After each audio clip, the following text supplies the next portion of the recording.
روئے زمین پر وہ واحد شہر جسے تینوں الہامی مذاہب یعنی یہودیت، مسیحیت اور اسلام کے ماننے والے عزت و احترام کی نگاہ سے دیکھتے ہیں اور اسے مقدس سرزمین تسلیم کرتے ہیں۔ یہ تاریخی شہر اپنے اندر مختلف قوموں کی تاریخ، عروج و زوال، جنگ و جدل اور داستان سمیٹے ہوئے ہے، جس نے انسان کے ہاتھوں تکلیفیں برداشت کی ہیں کہ مقدس شہر کئی بار اجڑا اور آباد ہوا، لیکن آج بھی یروشلم لوگوں کے دلوں میں ایک انفرادی مقام رکھتا ہے۔ یروشلم اپنی جیوگرافیکل لوکیشن کے لحاظ سے بڑا ہی عجیب ترین شہر ہے۔ یہ شہر ڈھلوان پہاڑی پر واقع ہے جو جزریل کی سرزمین سے لے کر عقبہ تک پھیلا ہوا ہے، جو جنوب اور مشرق کے علاوہ پہاڑ کے درمیان گھرا ہوا ہے۔ کبھی اس علاقے میں قحط نہیں پڑا، جبکہ یہ شہر 3000 سال سے موجود ہے۔ یروشلم کی وادیوں میں موجود دور دور تک پھیلے چونا پتھر اور سنگ مرمر کی بنجر وادیاں ایک پرکشش اور قدرتی وادی کی شکل اختیار کرتی ہے۔ یروشلم کے کئی نام ہیں، مختلف قوموں نے مختلف دور میں اسے الگ الگ ناموں سے نوازا ہے۔ اس کا سب سے پرانا نام جیسس ہے۔ یہودی لٹریچر کے مطابق حضرت ابراہیم علیہ السلام نے اس شہر کو یرا کہا تھا اور بعد میں شالیم نامی بادشاہ نے 2000 سال قبل مسیح میں اس میں شالیم کا اضافہ کر دیا۔ اس طرح 2 عبرانی الفاظ یعنی یروشلم کہلایا۔ خیبرون شہر کو گولڈن سٹی کا نام دیا تھا کیونکہ جب سورج طلوع ہوتا تھا تو اس کی کرنوں سے یہاں سنہری پتھروں سے بنے ہوئے مکانات جگمگا اٹھتے تھے۔ جب یہاں رومیوں کی حکومت آئی تو انہوں نے اسے ایلیا کا نام دیا تھا۔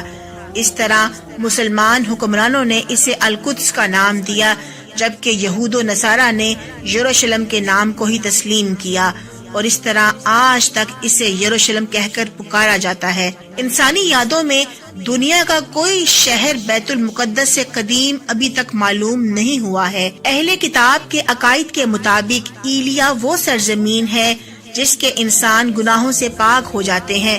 یہی وہ جگہ ہے جہاں سے کائنات کی تخلیق کا کام شروع ہوا۔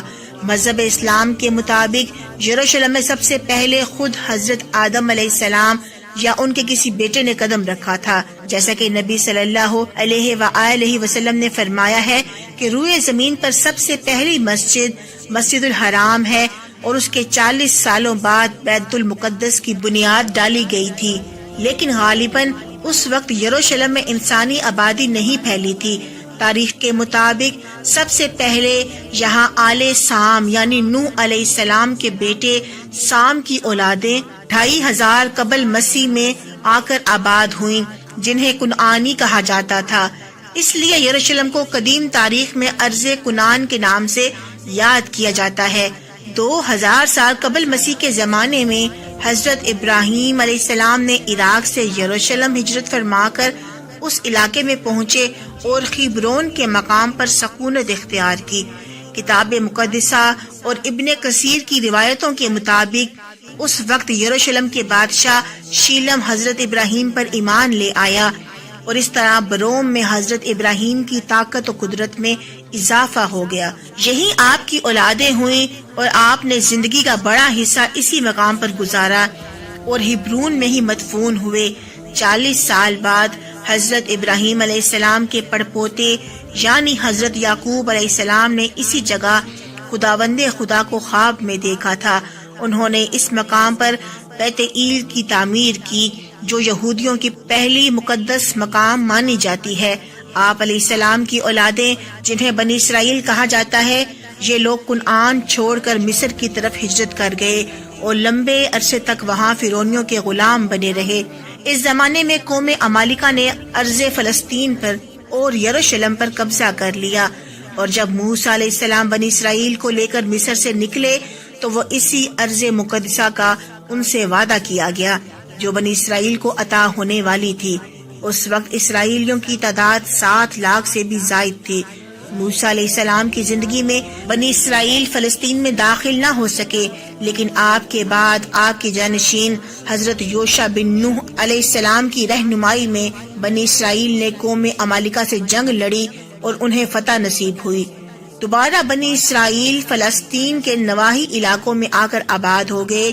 داؤد علیہ السلام کے بادشاہ بننے تک بنی اسرائیل کا دارالسلطنت ہیبرون ہی تھا، کیونکہ اب بھی مرکزی شہر یروشلم پر عمالقہ کا قبضہ تھا۔ لہٰذا حضرت داؤد علیہ السلام نے 2 لاکھ کے عظیم لشکر کے ساتھ یروشلم پر حملہ کر دیا اور عمالقہ کو مکمل شکست دے کر یروشلم کو اپنی حکومت میں شامل کر لیا۔ یہیں سے یروشلم کی عظیم سیاسی تاریخ کا آغاز ہوتا ہے۔ حضرت داؤد علیہ السلام دور حکومت میں یروشلم کے ہمسایہ شہروں نے بھی بنی اسرائیل سے امن کا معاہدہ کر لیا۔ داؤد علیہ السلام نے یروشلم کے چاروں طرف اونچی اونچی فصیلیں قائم کی اور بڑے بڑے چشمے کھدوائے گئے، پتھریلی وادیوں میں باغات لگائے گئے اور یروشلم میں عبادت کے لیے ایک ہیکل کی تعمیر کروائی گئی جس میں تابوت سکینہ کو رکھ دیا گیا۔ یہ وہ پاک ترین جگہ جو یہودیوں کے لیے سب سے مقدس مانی گئی ہے۔ اس ہیکل کو حضرت داؤد علیہ السلام کے بیٹے سلیمان علیہ السلام نے مکمل کیا اور اس جگہ اونچی اور بہترین عمارت کی تعمیر کروائی گئی۔ اس میں بڑی بڑی شاہراہیں، کمرے اور برآمدے بنائے گئے۔ اس ہیکل سلیمانی کو مکمل ہونے میں پورے 13 سال کا عرصہ لگا۔ اب کچلم بنی اسرائیل کا دارالسلطنت قرار پایا اور شہر کی شان و شوکت میں مزید اضافہ ہو گیا۔ شہر میں سینکڑوں نہریں کھدوائی گئیں، سڑکیں پختہ کی گئیں اور اس طرح یروشلم اپنے دور کا سب سے خوبصورت ترین اور عظیم تجارتی مرکز بن گیا۔ ماہرین کا دعویٰ ہے کہ اس زمانے میں یروشلم کا رابطہ دنیا کے عظیم ترین تہذیبوں اور شہروں سے تھا، جن میں وادی سندھ، مصر، فارس اور میسوپوٹیمیا شامل ہے۔ وادی سندھ کے شہر ہڑپا اور موہنجو دڑو سے اہل یروشلم سونا، چاندی، ہاتھی دانت، مسالے اور کپاس کی تجارت کیا کرتے تھے۔ حکومت ملنے کے بعد بنی اسرائیل رفتہ رفتہ سرکش اور نافرمان ہو گئے۔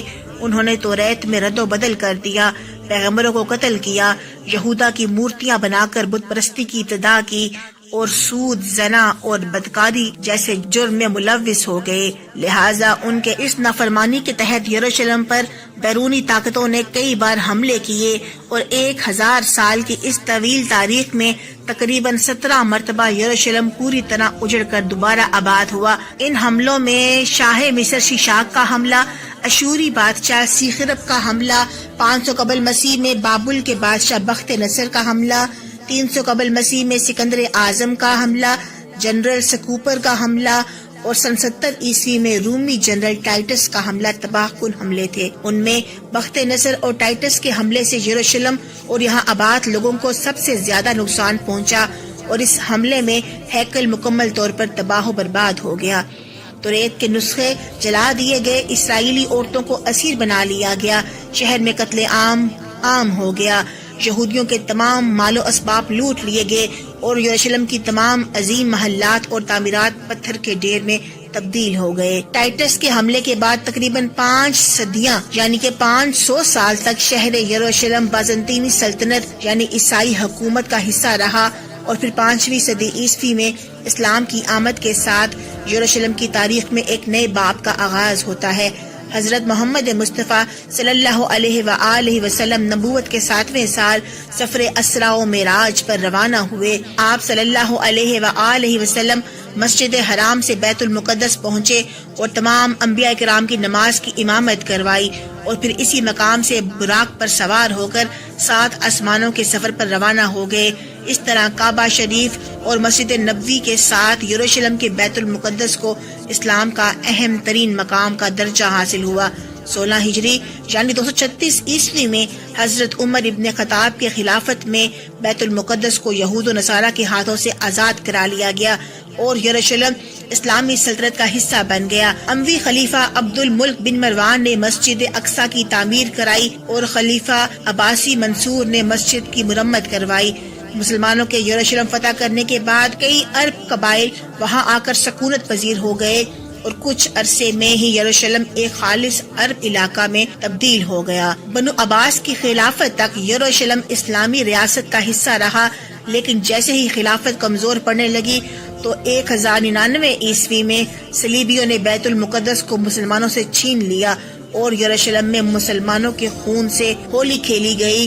کئی سال تک یہ شہر صلیبیوں کے قبضے میں رہا اور آخر کار قبلہ اول کی آزادی کی خاطر 16 جنگیں لڑ کر سلطان صلاح الدین ایوبی نے 1187 عیسوی میں یروشلم کو دوبارہ آزاد کروا لیا۔ اس کے بعد تقریباً 700 برسوں تک یروشلم اسلامی سلطنت کا حصہ رہا۔ جہاں ترک عثمانیوں نے اس شہر کو خوب ترقی دی تو وہیں یہود و نصارہ کے لیے بھی اس شہر کے دروازے ہمیشہ کھلے رہے اور یروشلم نے تاریخ میں پہلی مرتبہ اتنے لمبے عرصے کے لیے امن و امان کا دور دیکھا۔ لیکن پھر سال 1917 میں خلافت عثمانیہ کے خاتمے کے بعد یروشلم دوبارہ فتن و فساد کا مرکز بن گیا اور 1948 عیسوی کو امریکہ، برطانیہ اور فرانس کی سازشوں سے ارض فلسطین کے خطے میں صہیونی سلطنت قائم کی گئی اور یہودیوں نے یہاں اسرائیل کے قیام کا اعلان کر دیا۔ لہٰذا عرب ممالک اسرائیل کے خاتمے کے لیے میدان جنگ میں کود پڑے، لیکن یورپ اور امریکہ کے سہارے سے اسرائیل نے عرب ممالک کو شکست دے دی۔ 1967 عیسوی میں 6 روزہ عرب اسرائیل جنگ کے بعد